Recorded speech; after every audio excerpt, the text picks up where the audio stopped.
Hello, everyone, and welcome to Kings of Fantasy Football. I'm your co-host Pablo, and here's my co-host. Leo. So, on today's episode, we are going to discuss some free agency winners and losers with respect to fantasy perspective. So, right now, free agency is in full display before this upcoming 2025 NFL season. So let's go ahead and jump right in. So I think from a fantasy perspective, again, we're talking about, big names. I'm gonna go with the Cincinnati Bengals. They have re-signed their two-star wideouts. They've also re-signed their tight end, Mike Gesicki, who to me, he wasn't super consistent, but he had his flashes. So I think, with those three guys, they've also re-signed some offensive linemen. Got some help on the defensive end, even though they lost some defensive help. But of course, everyone cares about points. So offensive wise, I think that offense should not lose a step. I think, especially if the defense is going to be a repeat of last year, Joe Burrow's going to end up throwing the ball, 50 times a game, like he was last year. Um, I don't know what else you can say because again, you draft Burrow, Chase, Higgins, you can even throw in Gesicki, and you're probably going to be happy. Assuming they have a repeat of last year. Leo, what are your thoughts? Yeah, no, that they have a definitely that offense has a recipe for being top notch, top notch next year, the season for sure. That bringing Higgins back. Most of us thought that there was like no way they were gonna have the money to pay Chase and him, but they made it happen. Um, the one thing, like you said, the defense is going to be crappy, which is ends up being a good thing for them too because they're going to have to keep throwing and scoring. So definitely that's going to be an offense to you wanna draft for sure. Chase, I think, secures himself as probably the number one pick overall in PPR leagues. And Burrow and Higgins are also going to be high up there in the in their positions of being picked as well. Yeah, I think Higgins definitely going to go higher than he was going last year. Only concern with him is, he missed a few games last year, but when he was in the lineup, he was doing well. He even had some games where he was better than his teammate. Um, Now let's kind of talk about another winner in my perspective. I just think the moves they've been making have been really well. I kind of wish my hometown Houston Texans were making the moves that this team has been making so far, and I'm gonna go with the Bears. The Bears got some really good offensive linemen to protect their rookie quarterback, um, and they have a high draft pick this year.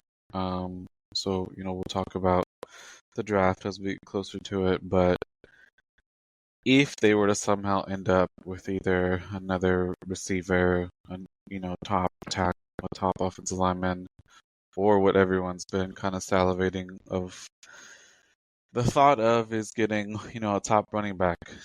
You already have good receivers. If you're now upgraded your offensive line, and if you were to get, a good running back, that offense on paper looks scary. Um, So my thoughts again from everything they've been doing so far, that GM and that staff have made some really good signings. What do you think? Yeah, no, definitely. That's what kind of probably held them back a little bit last year.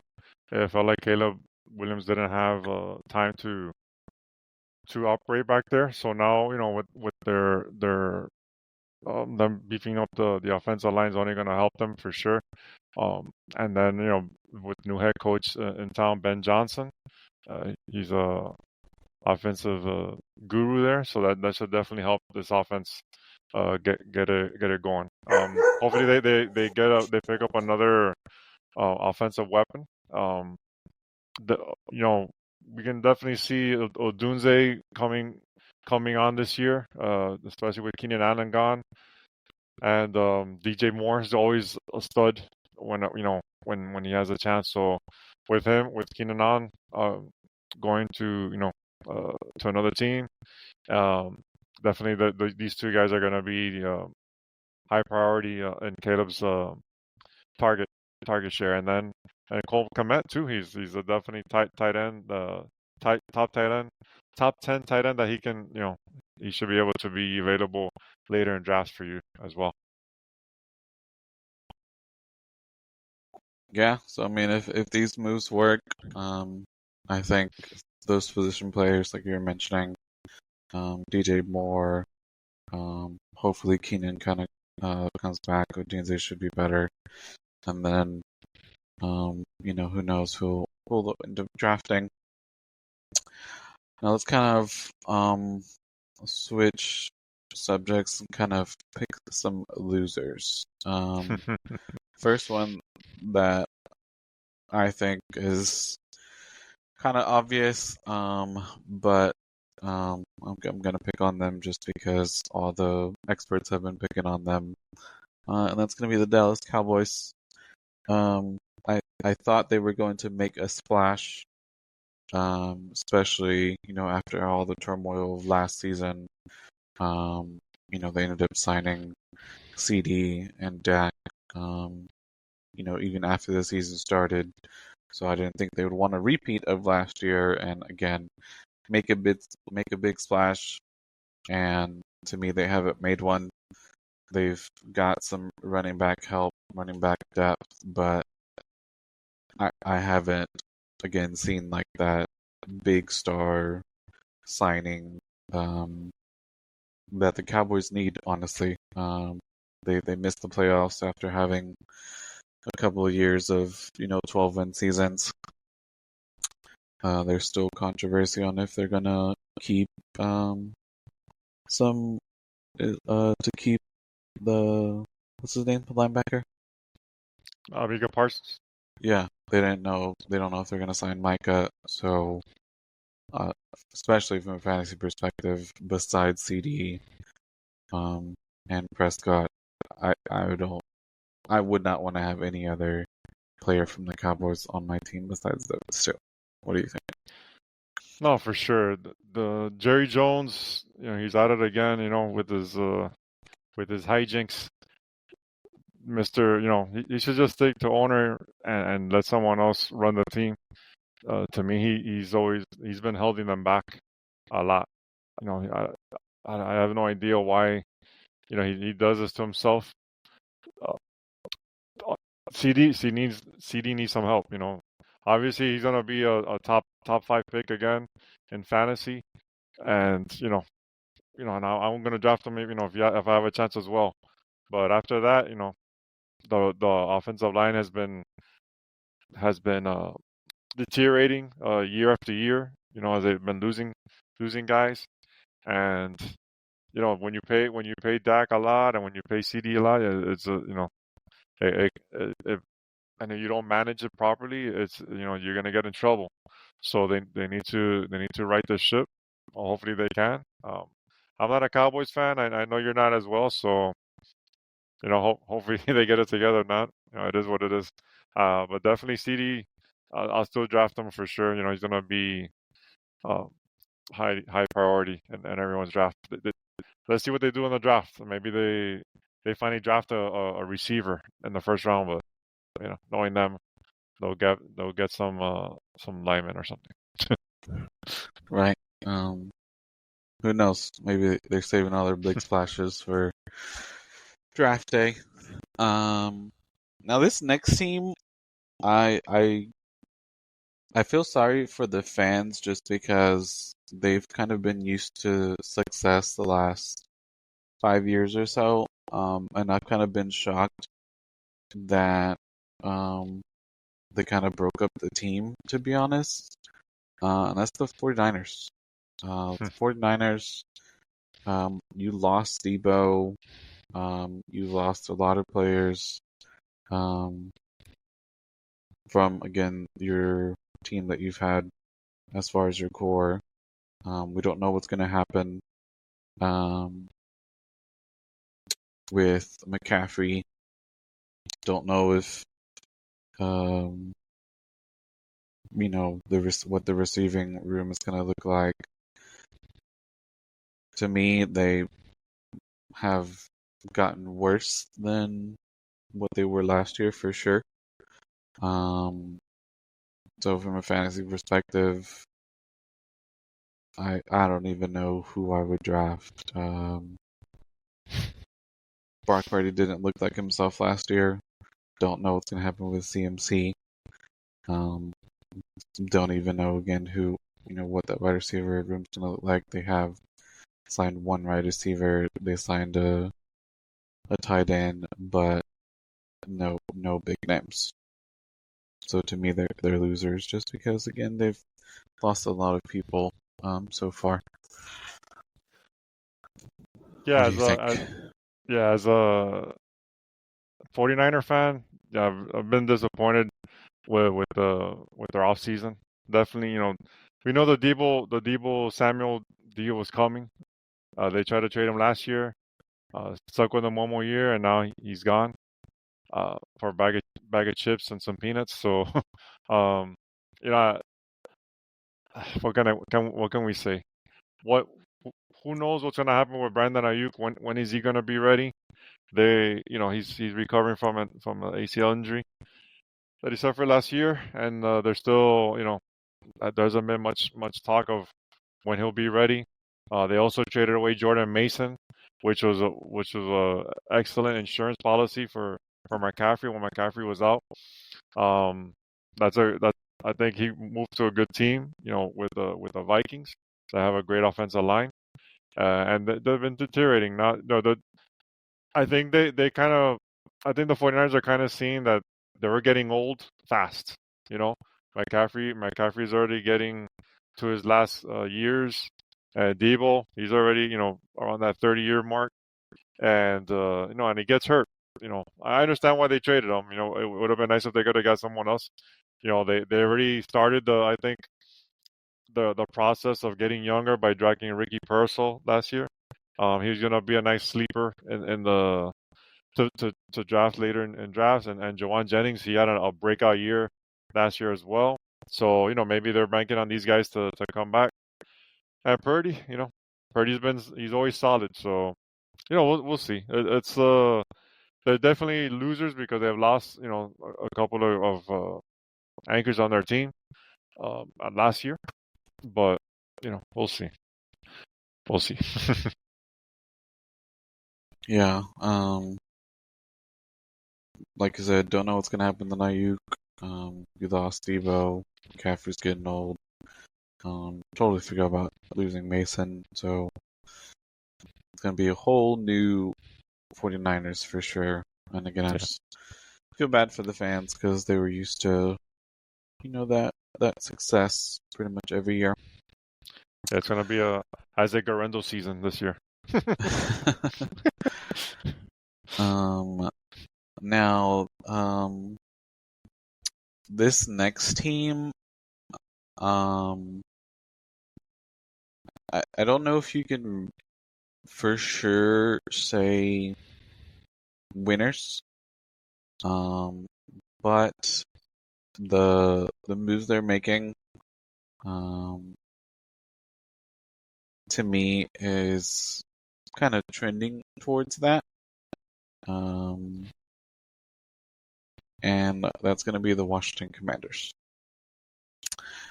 So the Commanders are, I don't know if you want to call it like an all-in this year, but they went and got Debo. So him and Terry, as the 1-2. Um, they also got some backup as far as the depth in the wide receivers. They re-signed Noah Brown, re-signed KJ, and they went and got Gallup. Um, re-signed Ertz and Bates. But they went to go get some offensive linemen. One of them was Larry Tunsil from the Texans.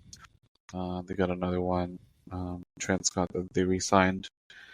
So they were one win away from going to the Super Bowl last year. And I think especially they're kind of doing what the Texans did is what they did last year is their rookie quarterback and Jaden Daniels still on that rookie contract. So they're like, you know what? Let's go see if we can get those missing pieces, make another run. Again, I'm not saying that for sure it's going to be winners, but I think all the moves that they're making is makes them winners so far. What do you think? Yeah, no, for sure. Like I said, the 49ers loss is the Commanders gain. Uh, Debo is an excellent player that you can put him in the backfield, you could put him wide and slide all over the place, and he's definitely a player that they're gonna use, especially in Kingsbury's offense. That he's very innovative. So I think that's gonna be definitely a good move for them. You just hopefully he stays healthy. That's always the key with him. But yeah, they're definitely going in. When you got that rookie contract with Jaden Daniels, you gotta go all in with that opportunity. Because he's have a small contract before he wants to get he wants to get paid in that second contract. So yeah, they have to do what they have to do. So I'm definitely intrigued with that team. I think they're gonna make some moves. They did re-sign Zach Ertz, like you said. He was very solid last year, for them. And while they have a rookie he's gonna be a second year now. Ben Sanat, that he was there. But Ertz, I think he's gonna have to probably wait one more year, with Ertz there. Um, cause like I said, he is a solid player that can provide always roughly 10 fantasy points, for your tight end position. So definitely an intriguing team, and I think definitely more on the winner side than definitely losers for sure. Yeah, it's going to be interesting. I know Jaden's going to go much higher than he did last year. People are going to, draft him high, thinking that he's going to do the same thing that he did this rookie season. Like I said, the Niners' loss is the Commanders' gain, and man, shout out to Dan Quinn and Kingsbury because Dan Quinn first year, Kingsbury of course got fired from Arizona job.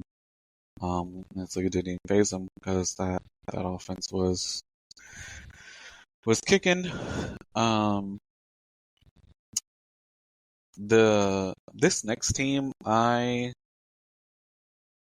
don't know if we can call them winners. Let's kind of call them like a maybe winners. Lukewarm.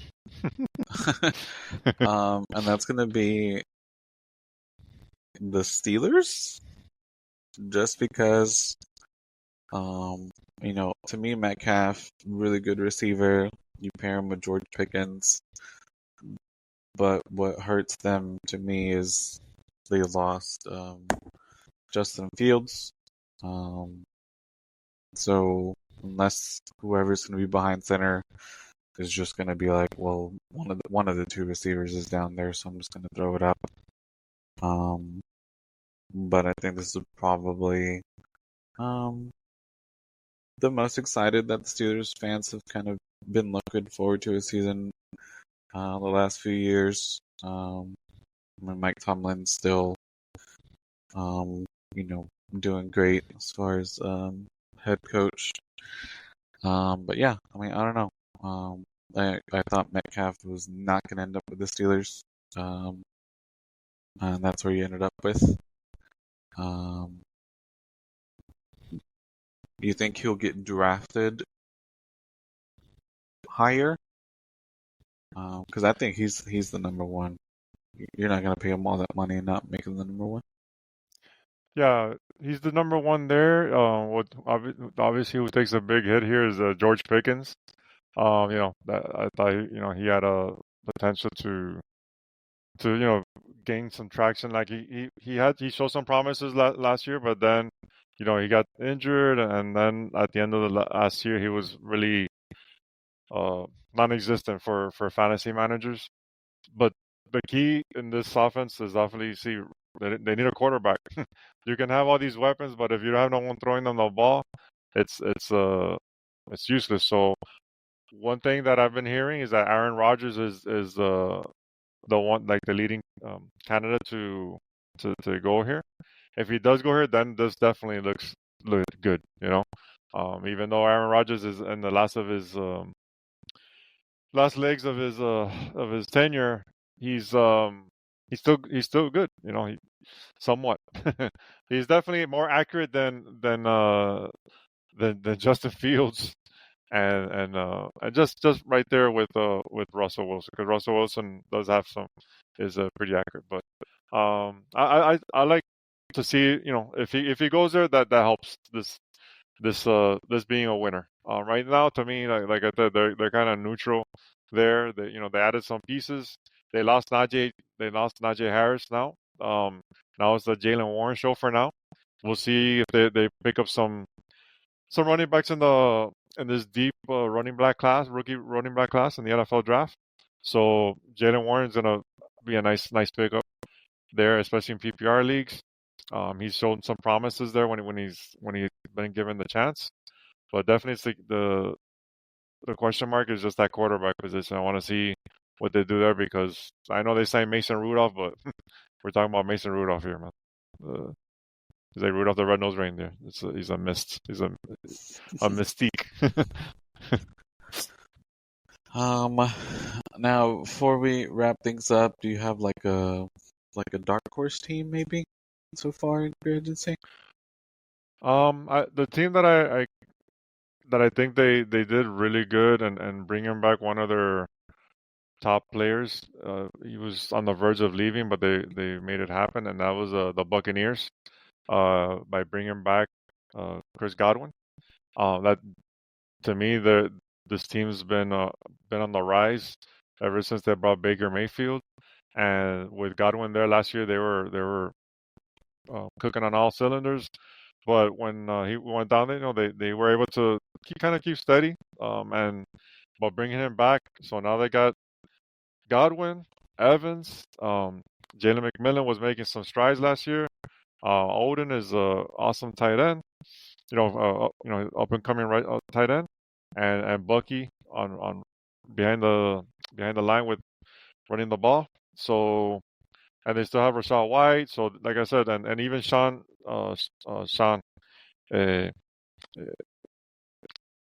Tucker Is it? there. Sorry, Okay. the other running back. So they're loaded there on offense, and bringing Godwin back, I think, makes them winners just by bringing him back. Because to me, I know he's coming back from an injury, but prior to that injury, he was leading the league in receptions. He was like probably wide receiver one prior to the injury with all the receptions he was getting. He was a PPR gold mine. So I think that's a definitely awesome move. Them bringing them back. I like that. The other thing that's crazy is Baker Mayfield has had a new offensive coordinator for like 9 years straight. That's nuts. So, And he just gets it done. so yeah, right. So like maybe he's coordinator proof. Maybe it's just that revitalization of his career since he got to Tampa. But I'm rooting for them, man. Especially fantasy perspective, like I said, Chris Godwin, um, Evans. He may not be flashy, but he's consistent, still getting 1,000 yards every year. Yeah. I know people are gonna be salivating at Bucky this year. So we'll see. I like that as a dark horse team. Another team too that I kind of like as well, really quick, is that the Raiders. The Raiders they needed a quarterback. They brought their, especially for Brock Bowers. So they traded for Geno Smith. So it's intriguing. What they do. I think they still need another piece or two, but at least Jacoby Myers and Brock Bowers should be on the rise in rookie, not rookie. I'm sorry, in fantasy drafts this year. So something to look at there too. I honestly thought that since they hired Pete Carroll, that it was gonna be the Las Vegas Seahawks because you got Gino right, and I was like, okay, well if DK goes, DK, yeah, would have been good. Hopefully Pete can kind of turn things around. So we'll see. we'll see. Yep. Well, thank you everyone for tuning in. Please like the show, give us a follow. We're available on all major platforms: Apple Podcasts, Spotify, YouTube. If you have questions, you can reach me on X. That would be at ArchReaper, ARCHREAPR. Leo, where can they reach you? Yeah, if you guys have any fantasy football questions, dynasty questions, you can reach me on X at Smooth1074. All right. Again, give us a follow, share with everyone, and then stay tuned. We getting ready for NFL draft and some other episodes gearing up since training camp and all that's around the corner. So you'll be hearing more of us pretty soon. Again, thanks everyone. Peace.